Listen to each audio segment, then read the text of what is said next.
네, 사랑하는 여러분 축복합니다. 우리 추수감사 예배에 이렇게 감사하는 마음으로 이 시간 주님의 앞에 나오게 되었는데요. 오늘 예배 정말 너무나 특별한 예배고 너무나 기대가 되는 예배인데요. 무엇보다 이 목자 목녀님들 그리고 초원직이 또 리더십들이 함께하는 예배여서이기도 그렇지만 오늘 또 저희가 팬데믹 시작하고 처음으로 주일날 성찬식을 하게 되었습니다. 여러분 너무나 기대가 되는 마음으로 그 주님의 살과 피를 함께 먹고 마시며 우리 교회가 다시 한번 하나 되었고 한 공동체라고 하는 것을 생각하셨으면 좋겠고요. 그래서 제가 오늘은 하늘하늘한 로브를 입고 말씀을 전하게 되었습니다. 제가 무슨 어디 샤핑을 잘못한 줄 알고 착각하지 마시고요. 좀 이따가 성찬식을 위해서 하고 또 나중에 또 갈아입을 거니까 그렇게 알아주셨으면 좋겠습니다. 오늘은 이 어두운 시대 비범한 하나님의 능력 두 번째 시간인데요. 인도하시는 하나님, God who leads라는 제목으로 여러분과 말씀을 나누도록 하겠습니다. 하나님은 평범한 우리를 비범하게 인도하십니다. 어떤 교회에 새로운 담임 목사님이 부임하셨다고 합니다. 하루는 한 나이가 지긋이 드신 분이 한 권사님이 담임 목사님 이 사무실을 찾아오셔서 목사님 시간이 좀 되시면 제 이야기를 좀 들어주세요. 그러셔서 목사님이 어서 들어오십시오. 커피를 끓여드리고 권사님과 대화를 시작했습니다. 네, 권사님이 2시간이 넘는 시간 동안에 자기가 지금까지 교회에서 받았던 상처, 서운했던 일들, 나를 서운하게 했던 사람들 이런 것들에 대해서 아주 장황하게 이렇게 서사술로 이렇게 쏟아 놓으셨어요. 목사님은 처음 이제 부임하고 이렇게 자기에게 마음을 열어주시는 권사님이 있다는 것이 또 너무나 감사해서 진중한 자세로 그 권사님의 말씀에 귀를 기울였습니다. 그리고 하나님께서 이 권사님의 마음의 모든 상처와 이 모든 아픈 기억들을 씻어주실 수 있도록 진심을 다해서 기도를 했죠. 상담을 다 마치고 교회를 눈물을 닦으면서 나서시는 권사님에게 목사님이 이렇게 물어봤다고 해요. 뭐라고 하셨냐면 권사님에게 상처 주신 분이 아직도 저희 교회 출석하고 계신가요? 이렇게 물어봤더니 권사님이 씩 웃으시면서 이렇게 말씀하셨다고 합니다. 목사님 30년도 더 된 일인데요, 그 사람들 다 죽고 없습니다.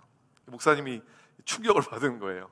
마치 어저께 일어난 일처럼 아주 생생한 디테일로 이 권사님이 눈물을 흘려가면서 자기의 상처에 대해서 말씀을 하셨는데, 그 일이 있고 나서 20년이 지나고 30년이 지났는데도 아직까지도 그 배기지를, 그 상처를, 이것을 가지고 이 move on 하지 못하는 이 권사님을 보시면서 참 마음이 아프셨다라는 이야기입니다. 여러분, 기독교 신앙을 가진 사람의 특징 중에 하나는 과거에 연연하지 않는다라는 것입니다.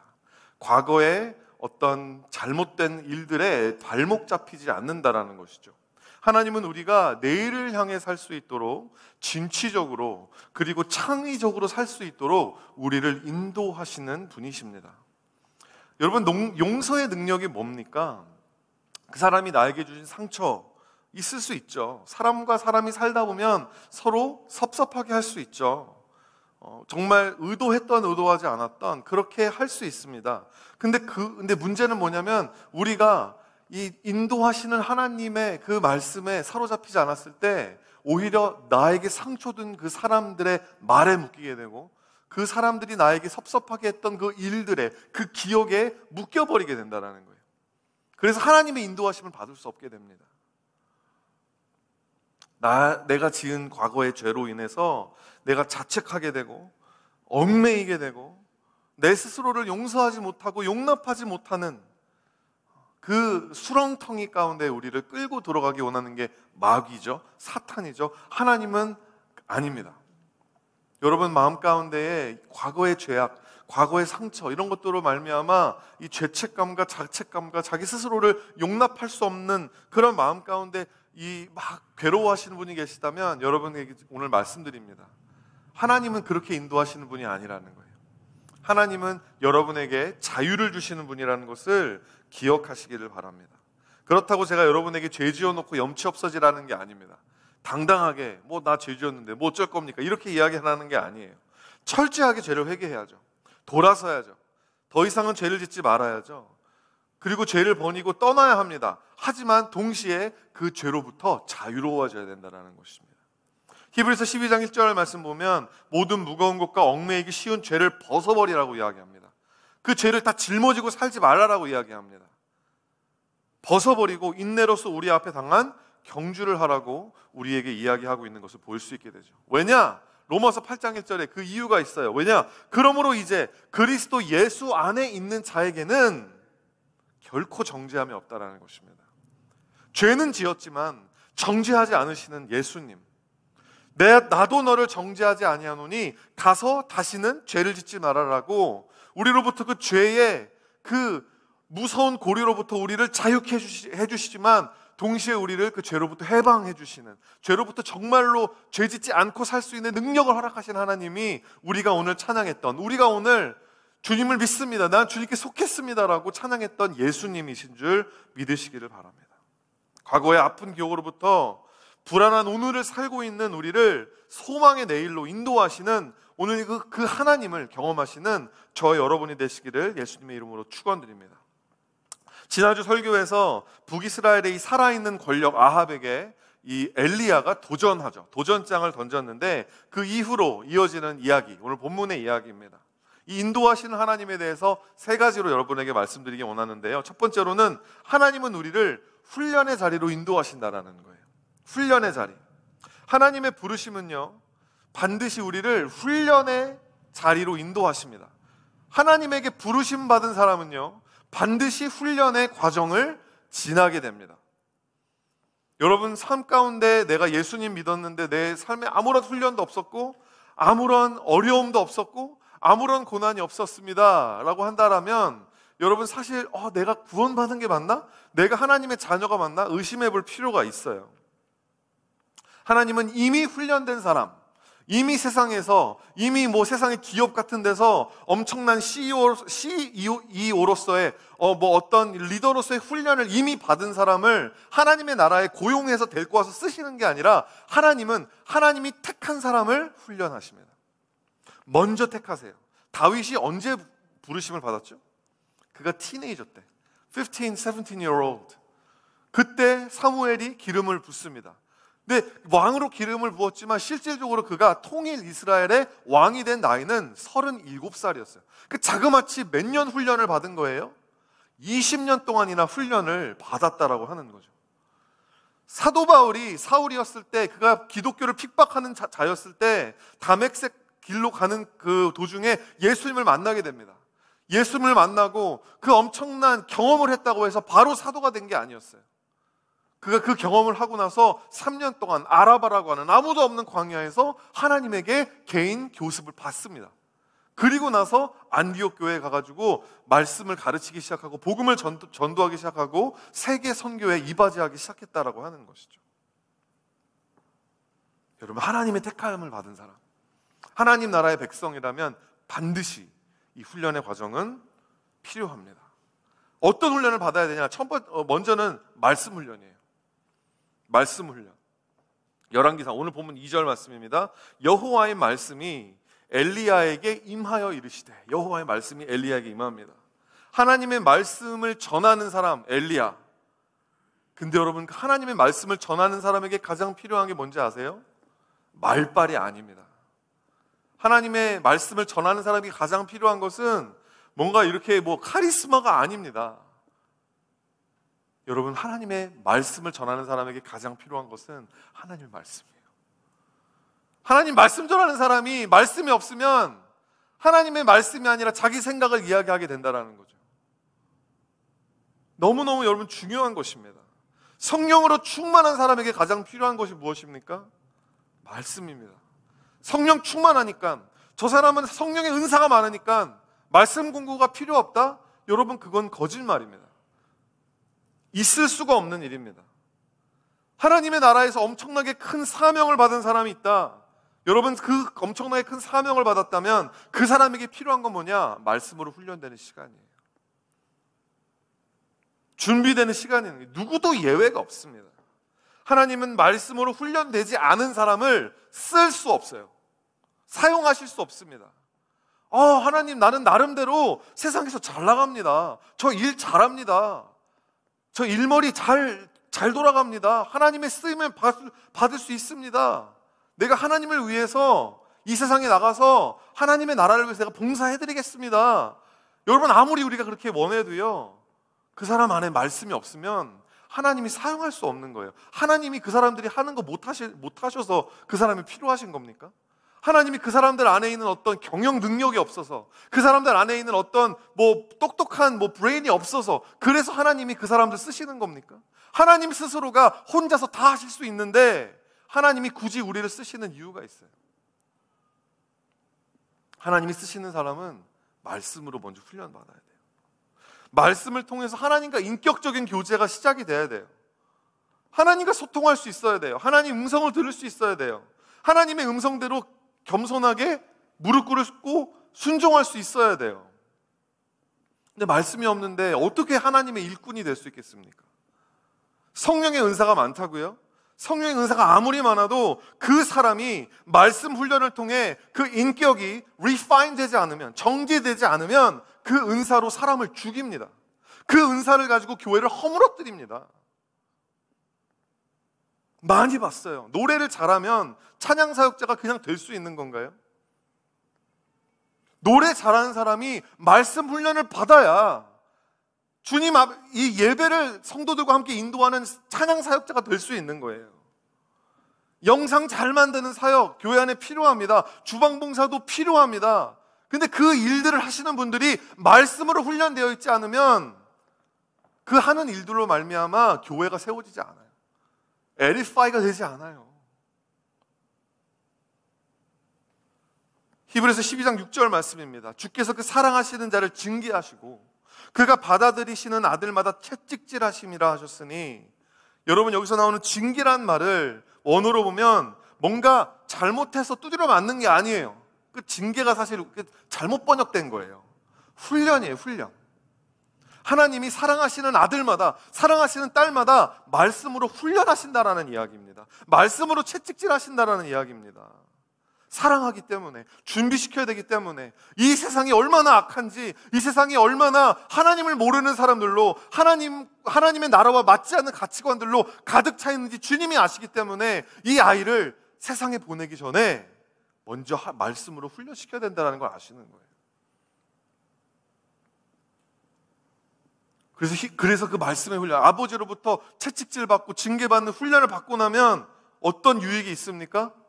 계속해서 히브리서 12장 10절과 11절입니다. 우리 함께 읽어보겠습니다. 시작. 오직 하나님은 우리의 유익을 위하여 그의 거룩하심에 참여하게 하시느니라. 무릇 징계가 당시에는 즐거워 보이지 않고 슬퍼 보이나 후에 그로 말미암아 연단받은 자들은 의와 평강의 열매를 맺느니라. 말씀 훈련 어렵습니다. 쉽다고 이야기하는 사람은 대부분이 그냥 꼬시려고 거짓말하는 거예요. 쉽다고. 쉽지 않아요. 어렵습니다. 말씀으로 훈련받는 거, 묵상이 습관이 되는 거. 여러분, 훈련은 불편한 거예요. 그래서 훈련이에요. 그리고 훈련은 지겹게 반복하는 거예요. 끝까지 계속해서 반복하는 것이 훈련인 것이죠. 여러분, 근데 병사가 분명히 성경에 우리를 그리스도의 병사라고 이야기했잖아요. 그 병사가 영적 전쟁터에 나가야 되는데 훈련을 안 받고 나갈 수 있냐고요. 훈련 안 받은 병사가 존재할 수 있느냐고요. 여러분, 훈련 안 받은 한 명의 병사 때문에 전 군대 전체가 위기에 빠질 수 있고 전멸할 수 있는 거 아닙니까? 그 그림 보여주실래요? 총 맞은 컵. 컵이 있는데요. 총을 맞았어요. 그 구멍이 숭숭숭 나 있죠. 여러분, 이 컵에다가 물을 채우는데 물을 막 부어요. 채우기 위해서. 어디까지 찰까요? 물이. 어디까지? 여러분, 믿음으로 끝까지 채우실 수 있으신 분 계세요? 하나님의 말씀으로 막 믿음으로 끝까지 찰지어다 그러면 찰까요? 절대 차지 않습니다. 가장 밑에 있는 구멍까지만 차요. 가장 밑에 있는 구멍. 아무리 물을 부어도 가장 밑에 있는 구멍 이상으로는 물이 들어가면 빠지고 들어가면 빠지고 들어가면 빠지는 것입니다. 모든 교회의, 모든 목장의 영적인 현실입니다, 여러분. 가장 훈련이 안 된 사람만큼만 성장하는 거예요, 그 목장은.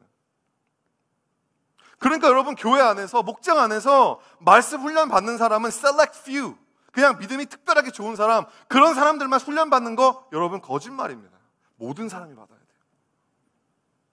우리가 이 영적 전쟁에서 이 토론토 다운타운이라는 곳에서 이 그리스도께서 우리에게 주신 그 사명을 이루어내는 교회가 되기 위해서는 그냥 뭐 오늘 나온 목자들, 초원지기들 이렇게 정말 특별하게 믿음 좋으신 분들만 훈련받는 게 아니에요. 모두가 받아야 된다는 것입니다. 가장 훈련 안 된 사람의 수준만큼만 교회는 성장할 수 있어요. 여러분 또한 우리가 받아야 될 훈련은 신뢰 훈련입니다. We need to train to trust in the Lord. 모든 상황 속에서 하나님이 신뢰하는 훈련. 다 이해할 수 없을 때라도 감사하며 날마다 순종하며 주님 따르겠습니다. 오늘 본문 3절 말씀입니다. 너는 여기서 떠나 동쪽으로 가서 요단 앞 그릿 시냇가에 숨고. 여러분 아합 왕 앞에서 이스라엘의 하나님 여호와께서 살아 계심을 두고 맹세했어요. 뭘 맹세했죠? 맹세했던 이 엘리야, 비가 안 올 거라고 이제 맹세했잖아요. 그렇게 막 큰 소리를 뻥뻥 쳤으면 뭔가 그 뒤에는 뭔가 그 큰 소리에 부합하는 뭔가 큰 행동을 취해야 될 것 같잖아요. 근데 그게 아니었어요. 하나님이 멋있게 말씀 선포하라 한 다음에 그 다음에 명령이 뭐예요? 숨으라는 거였어요. 너무 앞뒤가 안 맞지 않나요? 하나님께서는 이미 엘리야를 위한 이 비범한 미래를 계획해 놓고 계십니다. 여러분이 말씀 이 열왕기상 읽어보셨으면 아시겠지만 곧 있으면 무슨 일이 일어나면 이 일이 있었던 오늘 본문에 일이 있었던 장소에서 서쪽으로 끝까지 가가지고 아주 그 바다 지중해 해안까지 가면 갈멜산이라는 곳이 있어요. 그 갈멜산에서 이제 그 ultimate epic showdown이 일어날 겁니다. 바알 선지자 450명, 바알과 아세라 선지자들 450명과 엘리야가 1대 450으로 이제 한판 붙는 엄청난 기적과 같은 일이 일어날 거예요. 근데 여러분 먼저 엘리야가 준비되어야 되는 거예요.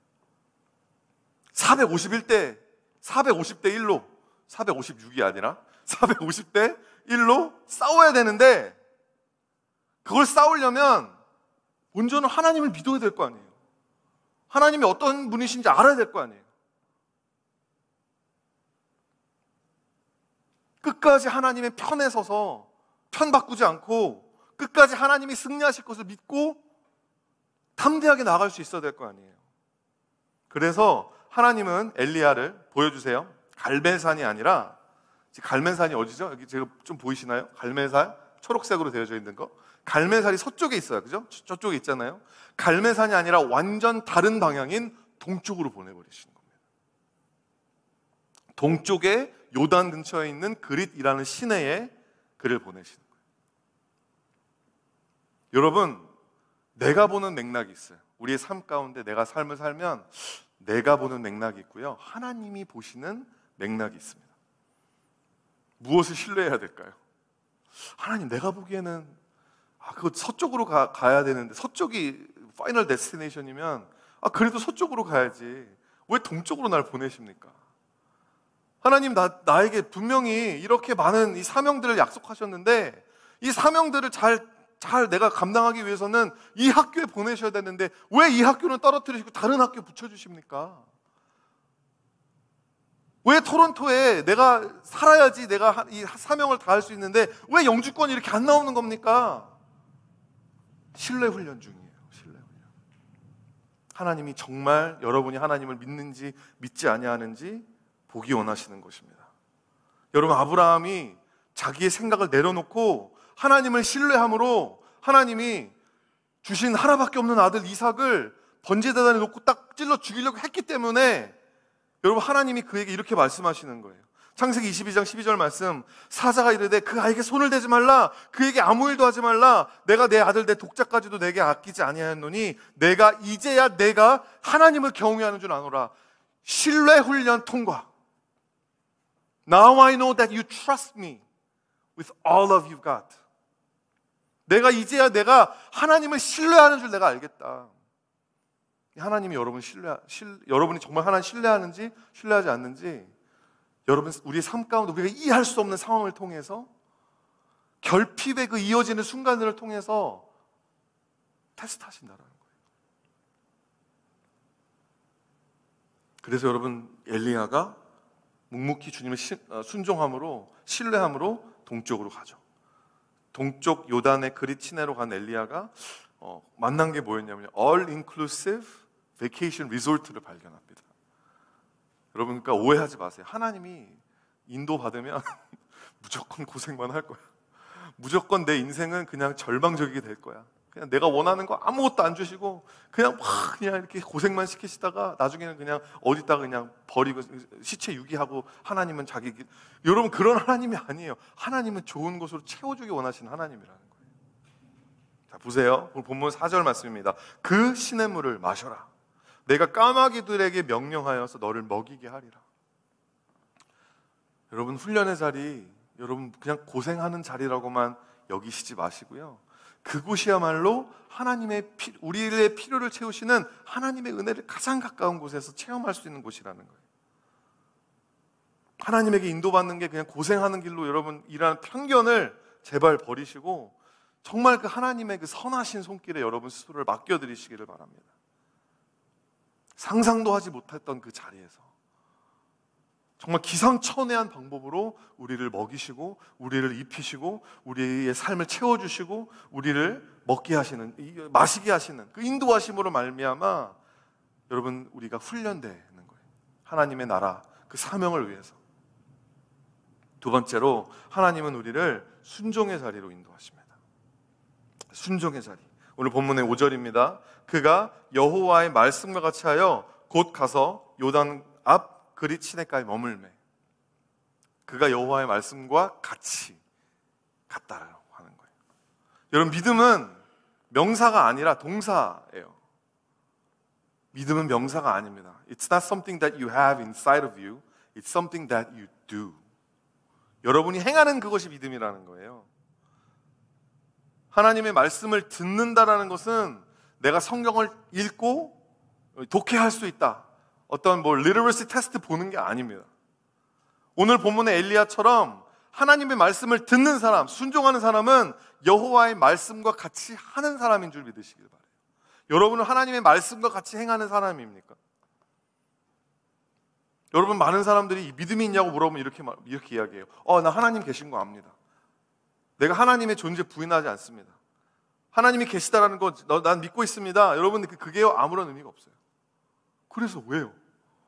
그거 믿는다라고, 그거 알고 있다라는 게 그게 여러분의 인생과 여러분의 행동과 무슨 상관인데요? 야고보서 2장 19절 보세요. 내가 하나님은 한 분이신 줄 믿느냐? 잘 아는도다. 귀신들도 믿고 떠드는도다. 귀신들도 아는 사실이에요. 여러분, 마귀에게도 믿음이 있습니다.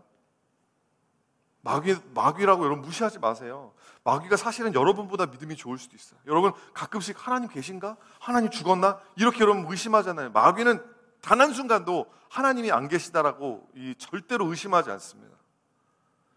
여러분 생각해 보세요. 예수님이 막 이렇게 죽기 사역, 마귀를 쫓는 사역을 하시는데 그 많은 사람들이 예수님의 막 치유 사역에 막 감동을 하지만 그 누구도 예수님의 정체를 아는 사람은 그때는 아무도 없었어요.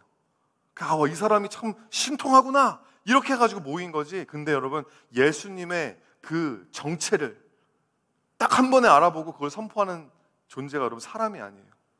마귀였어요. 보세요. 마가복음 1장 24절.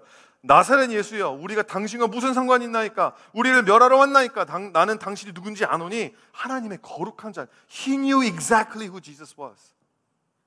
You are the Holy One of God. 근데 여러분, 마귀는 그걸 다 알아요. 하나님 계신 것도 알고 예수님이 거룩한 하나님의 아들이라는 거 다 알아요. 근데 예수님과 상관이 없는 사람인 거예요. So what? 그 아는 게 뭐 어쨌다고요? 마귀는요 절대 예수님의 주권을 인정하지 않아요. 예수님이 누군지를 아는데도, 예수님이 주님이시라는 것을, 왕이시라는 것을 그가 아는데도 그 왕권을 인정하지 않는다라는 거예요. 여러분, 예수님의 정체를 아는 것과 그 정체에 무릎 꿇는 것은 완전히 다른 겁니다. 비슷한 거라고 여길 수 없는 거예요. 내가 하나님의, 예수님의 정체를 알기 때문에 내가 더 예수님을 피해 다닐 수 있는 거예요. 여러분은 예수님이 그냥 누구신지만 아는 이 마귀 수준의 믿음을 가지셨습니까? 아니면 내가 아는 예수 그리스도의 이름 앞에 내 삶을 순종해드리는 진짜 성도의 믿음을 가지셨습니까? 오늘 한번 여러분 마음을 열어보시고 한번 보시기를 바랍니다.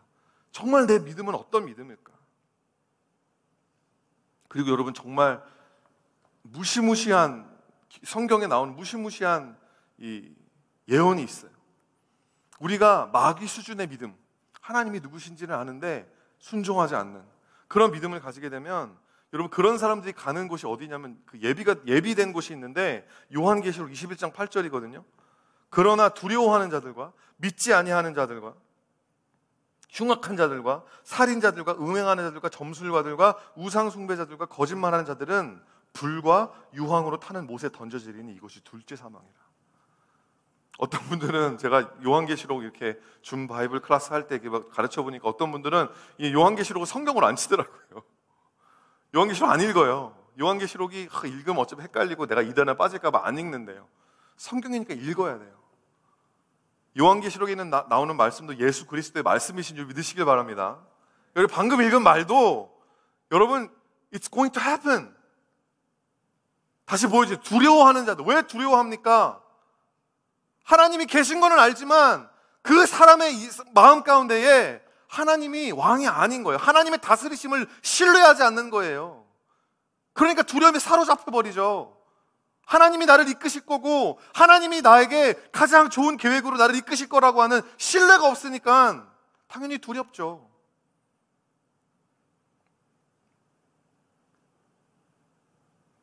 하나님이 계신 거 알아요. 하나님 누군지도 알아요. 근데 그 하나님의 그 예수 그리스도의 말씀에 순종하지 않아요. 순종함으로 두려움을 내려놓지 않아요.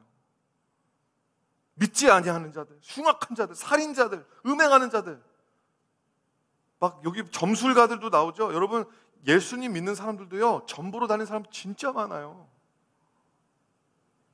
주일날은 교회 가가지고 그냥 의례적으로 그냥 습관적으로 예배드리고 주일날 오후에는 궁합 보러 다니고 타로점 보러 다니고 어떤 사람은 그냥 심심풀이라고 한다고 하지만 어떤 사람은 진짜로 하나님을 믿지 못하는 거예요.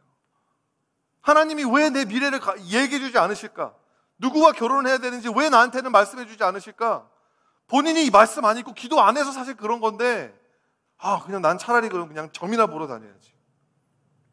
어떻게 그런 일이 있을 수 있느냐라는 것입니다. 이 바알과 아세라를 숭배하는 사람들이라는 거예요. 믿음이 있다 하나 여호와의 말씀과 같이 행하지 않는 사람들이 여러분 교회에 너무 많아요. 너무 많아요. 나중에 우리가 천국에 가면 놀랄 거예요. 왜 저 사람이 천국에 없지?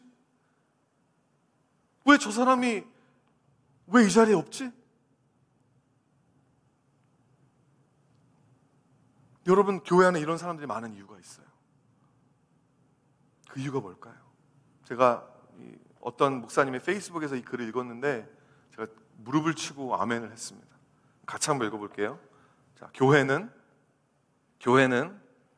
구원의 확신을 주는 곳이 아니라 구원을 의심하는 곳이어야 한다. 이게 뭔 소리입니까? 여러분 교회가 너무 무턱대고 아무에게나 구원의 확신을 남발합니다. 이 기도문을 읽으셨어요? 그러면 구원 받으신 거 맞아요. 그 사람의 삶에 아무런 변화도 없어요. 10년, 20년, 30년, 40년 신앙생활 해도 그때의 상처를 아직까지도 끌어안고 있어요. 아무런 변화가 없어요. 그런 사람들이 어떻게 구원받았다고 이야기할 수 있느냐라는 거예요. 한 번도 자기 의심조차 해보지 않고 안주하고 그렇게 그냥 종교생활만 하던 사람이 마지막 심판날에 날벼락 맞는 거예요. 날벼락. 그래서 여러분 이거는 제 책임이에요. 목회자들의 책임이에요.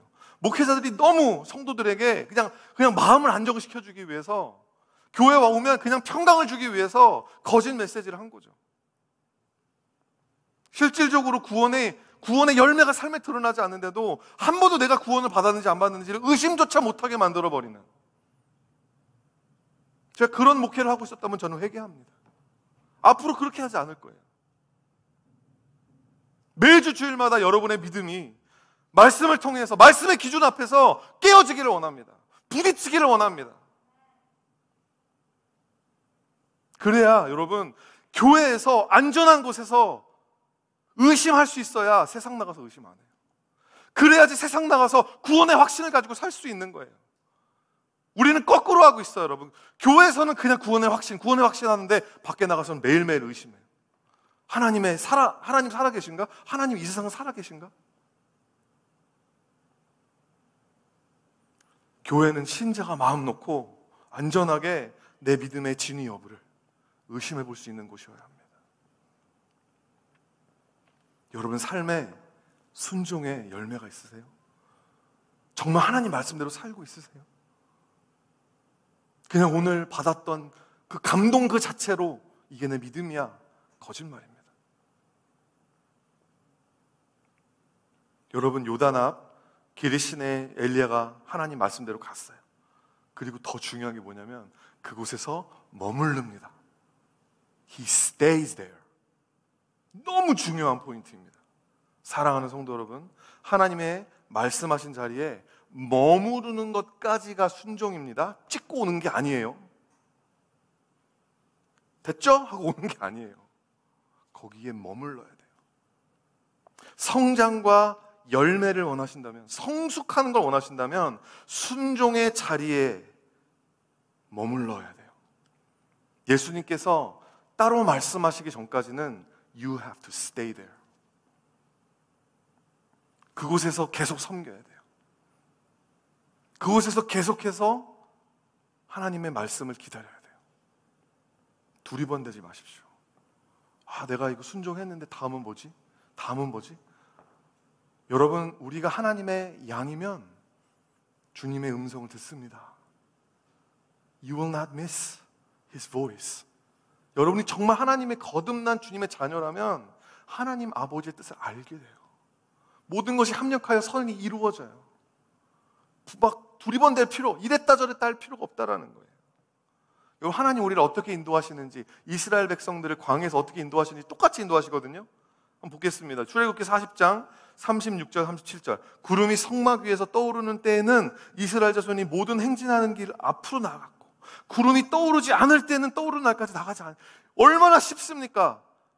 주님이 구름이 떠올라서 가자 이러면 가면 되고, 오늘은 구름이 안 떠올랐다, 여기 있어라고 거기 있으면 되는 거예요. 하나님이 여기 섬겨라 이러면 섬기면 되는 거고, 여기 이제 일어나서 다른 데로 가면 되는 겁니다. 우리가 막 미리 걱정하면서 두리번대면서 불안해할 필요가 없다라는 거예요. 하나님이 죽었습니까? 여러분, SBS 생활의 달인 이거 여러분 부모님이 알고 계시죠? 저희 부모님도 항상 저희 부모님 집에 가면 그거 보고 계세요. 생활의 달인.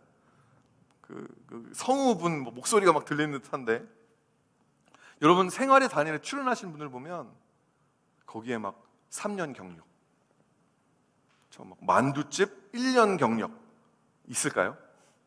아무도 없어요. 평균이요 30년이에요. 평균이 30년 동안 그 자리를 지킨 거예요. 그래서 달인이 되는 거예요. 무슨 일이든 여러분 10년을 하시기 바랍니다. 10년을 채워보시기를 바랍니다. 무슨 일이 됐던. 저는 큰빛교회 다운타운에서 12년째예요. 그러니까 12년 있어 봤더니 목회가 뭔지 조금 알겠어요. 진짜예요, 여러분. 지금까지는 제가 다 시행착오예요. 다 시행착오. 지금도 마찬가지일 수도 있겠지만, 지난 10년 동안 교회에 머물면서 여러분 제 설교를 10년 동안 들으신 분도 계세요. 이분들을 위해서 한번 박수 한번 쳐주세요. 와, 어떻게 똑같은 사람 설교를 10년을 들어요. 10년을. 진짜 대단하지 않아요? 10년 동안 이 교회를 지켰다는 건 여러분 무슨 의미인지 아십니까? 2, 3년마다 친구가 바뀌었다는 거예요. 같이 섬겼던 사람이 바뀌었다는 거예요. 이 교회는요, 유학생들, 대학생이 많기 때문에 턴오버 레이트가 장난이 아니에요. 56%가 막 6개월 어디 갔다 돌아오면 다른 사람들이에요. 그럼에도 불구하고 자리를 지켰다는 것은 정말 하나님 너무 기뻐하시는 일 아니겠어요?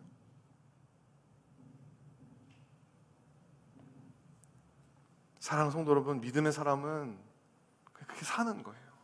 주님이 말씀하시면 나아가고 주의 뜻이 아니면 멈추어 서고, 나의 가고 서는 것 주님 뜻에 있으니 오 주님 나를 이끄소서.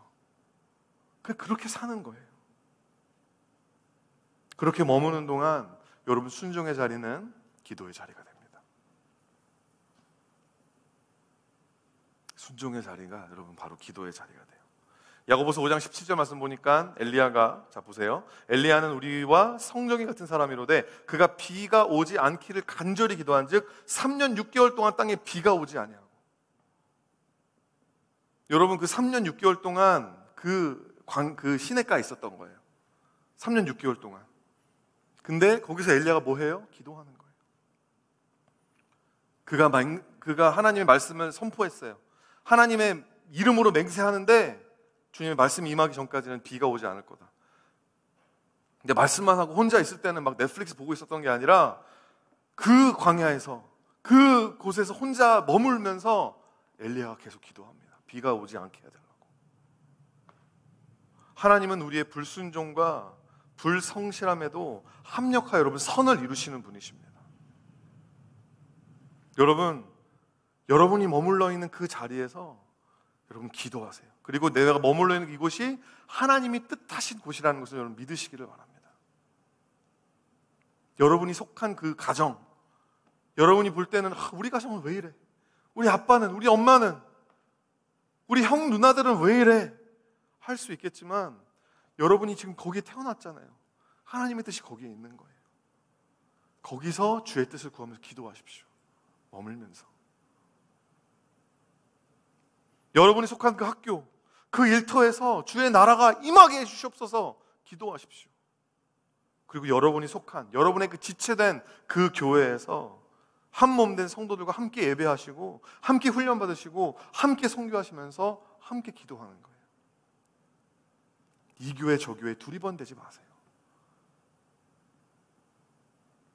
좋은 교회 찾아서 철치 쇼핑하고 철치 하핑하고 그만하십시오. 여러분이 지금 속한 교회가, 여러분들이 지금 있는 교회가 좋은 교회가 될 수 있어야 돼요.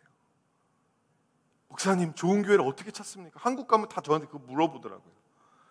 제가 대충 웬만한 거 그냥 아주 기본적인 것만 말해주고, 근데 제일 중요한 게 뭔지 알아? 네가 다니는 교회가 좋은 교회야. 너가 속한 교회가 좋은 교회가 될 수 있도록 너가 그 자리에서 머물러 기도해야 되는 거야. 여러분, 그게 좋은 교회가 되는 거예요. 모든 사람이 다 처치 쇼핑하고 모든 사람이 다 처치 쇼핑하고 다니면 좋은 교회는 이 세상에 없어집니다. 마지막 세 번째 포인트입니다. 하나님은 우리를 예배의 자리로 인도하십니다. 엘리야가 아합에게 맹세했던 것처럼 북이스라엘의 대대적인 가뭄이 시작돼요.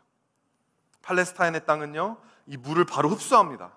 물이 딱 하면 이렇게 진흙이 많아가지고 막 시냇가로 흐르지 않고 이게 모래에 이렇게 막 구멍 많은 이 돌이 많아서 다 지하수로 빠져요. 그러니까 몇 달만 비가 오지 않으면요, 웬만한 시내는 다 말라버리고 1년 이상 비가 내리지 않으면 강도 호수도 다 말라버립니다. 그게 팔레스타인 땅이에요. 자, 열왕기상 오늘 본문 7절 말씀 보니까 이렇게 나와요. 땅에 비가 내리지 아니하므로 얼마 후에 그 시내가 마르니라. 원래는 리조트였는데 몇 달 후에 바로 광야가 돼버린 거예요. 여기 너무 중요한 포인트입니다. 이것도 중요한 포인트예요. 엘리야도 이 가뭄을 피해갈 수 없었다는 거죠. 아이러니하지 않습니까? 내가 살아계신 하나님 여호와 이름을 두고 맹세하노니 내 말이 없으면 수년 동안 비도 이슬도 있지 아니하리라. 선포한 선지자도 비가 내리지 않으니까 쫄쫄 굶는 거예요. 선지자는요, 여러분, 목회자는요, 하나님 나라의 백성에 있는 그 택하심 받은 사람은요, 특권의 자리가 절대 아닙니다. 세상 사람들 다 굶어 죽는데 우리는 잘 먹고 잘 살 수 있다가 아니에요. 세상 사람들이 굶으면 우리도 굶는 거예요. 세상 사람들이 팬데믹이면 우리도 팬데믹인 거예요.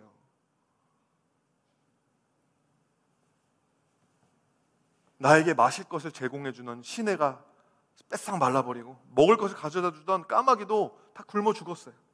더 이상 나타나지 않아요. 여러분, 그때 예배가 시작되는 거예요. 하박국 3장 17절 말씀입니다. 함께 읽습니다. 시작. 비록 무화과 나무가 무성하지 못하며 포도나무에 열매가 없으며 감람나무에 소출이 없으며 밭에 먹을 것이 없으며 우리의 양이 없으며 외양간에 소가 없을지라도, 그때 예배가 시작되는 거예요. 그때 나를 기쁘게 하는 것이 하나님이 나에게 주셨던 축복이 아닌 하나님 그분이었구나라고 하는 것을 깨닫게 되는 거예요.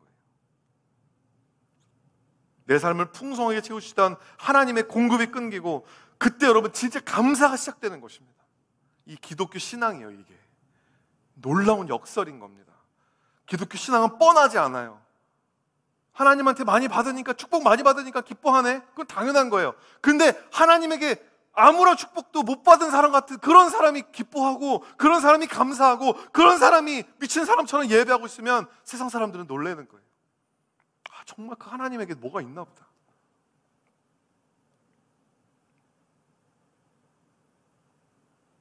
여러분, 하나님이 나의 축복이시기 때문에, 하나님이 나에게 주신 축복이 많아서가 아니라 하나님 그 자체가 나의 축복이시기 때문에 예배하는 줄 믿으시길 바랍니다.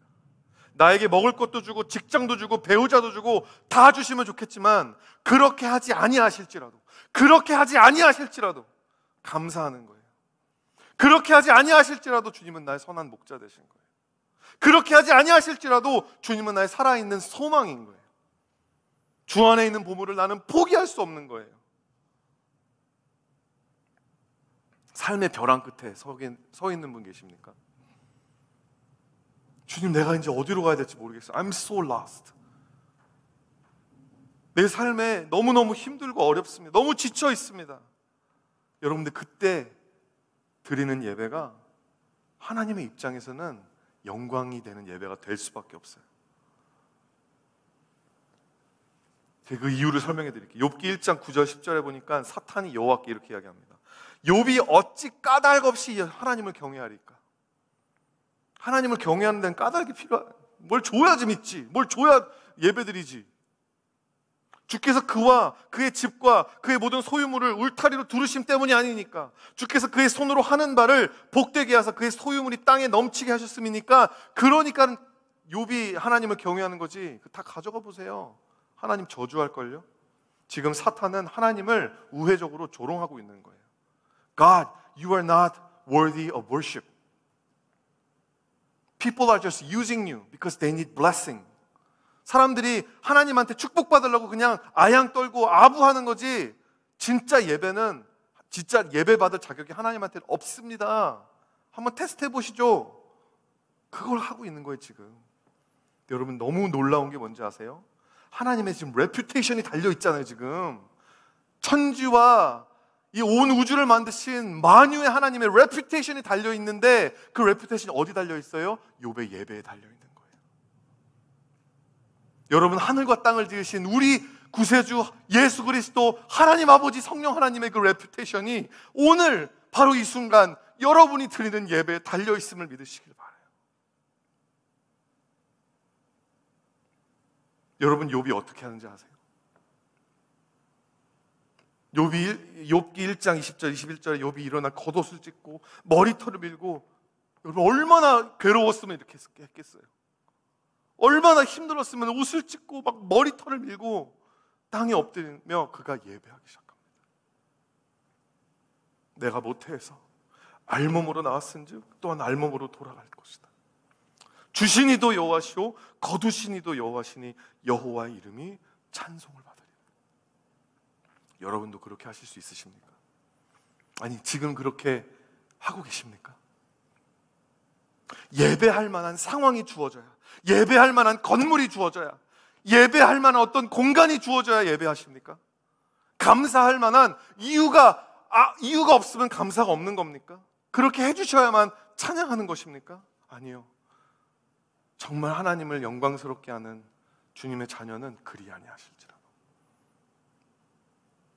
내 삶에 무화과가 아무것도 없고, 내 외양간에 양이 하나도 없고, 내 삶에 아무것도 없어도 나는 주님 한 분만으로 기뻐하겠습니다. 감사하겠습니다. 예배하겠습니다. 그 자리로 우리를 인도하시는 하나님이신 줄 믿으시기를 바랍니다. 말씀을 마치겠습니다. 그리 아니하실지라도 하나님의 인도하심을 감사함으로 따르는 자가 성도요 예배자입니다. 아멘. 여러분, 팬데믹 이후에 오늘 처음 시행되는 주일 성찬 예배입니다. 하늘이 무너져도 우리가 하나님께 감사해야만 하는 이유, 여러분, 그 이유가 뭐죠? 바로 이 예수님의 살과 피가 레프레젠트하는, 이 성찬 키트가 레프레젠트하는 주 예수 그리스도의 살과 피입니다. 우리에게 생명 주신 그 사랑, 그걸 감사함으로 우리 찬양하시면서 우리 성찬식을 이 시간 함께 준비하기 원합니다.